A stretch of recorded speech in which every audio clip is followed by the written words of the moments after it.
Մասնակցային բյուջետավորում 2026 ծրագրի շրջանակներում Գավառի համայնքապետարանը նախաձեռնել էր հանդիպում իրազեկում համայնքի երիտասարդների, երիտասարդական կազմակերպությունների եւ նախաձեռնող խմբերի ներկայացուցիչների հետ։ Գավառում ծրագրի համակարգող Ռիփսիմե Զանգիզորյանը ներկայացրեց ծրագրի մանրամասները, ինչ չափորոշիչներ, առաջնահերթություններ, ժամկետներ են սահմանված, ինչպես դիմել, ինչպես գրագետ առաջարկներ ու ծրագրեր ներկայացնել եւ ծրագրին վերաբերվող այլ բաղադրիչներ։ Քանի որ երիտասարդների շրջանում հետաքրքրությունը մեծ էր դեպի մասնակցային բյուջետավորումը,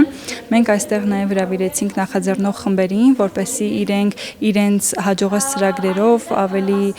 լավ ուսուցանեն, սովորեցնեն, ցույց տան, թե ինչպես են հաջողել այդ ծրագրերը, ինչպես կարելի է գրագետ առաջարկ ներկայացնել, որպեսզի իրենք եւս հաջողեն։ Հանդիպման մասնակիցներն իրենց հետաքրքրող հարցերը բարձրացրին, քննարկվեցին առաջարկվող ծրագրերի իրականացման հնարավորությունները, իսկ մասնակցային բյուջետավորում 2026 ծրագրի առաջարկների ներկայացման վերջնաժամկետը սահմանվել հունվարի 9-ը։ Ծանոթացել ենք շատ մանրամասն, թե ինչպիսի փուլերով են տեղի ունենում մասնակցային բյուջետավորումը, որպես հասարակական կազմակերպության ներկայացուցիչ եւ Գավառ համայնքի բնակիչ, ինձ շատ հետաքրքիր է այս առաջարկը։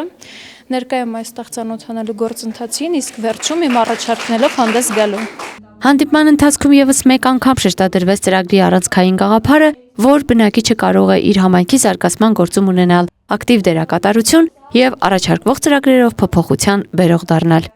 Ալվարդ Մանուկյան, Քյավառ հեռուստաընկերություն, Գեղամա օր։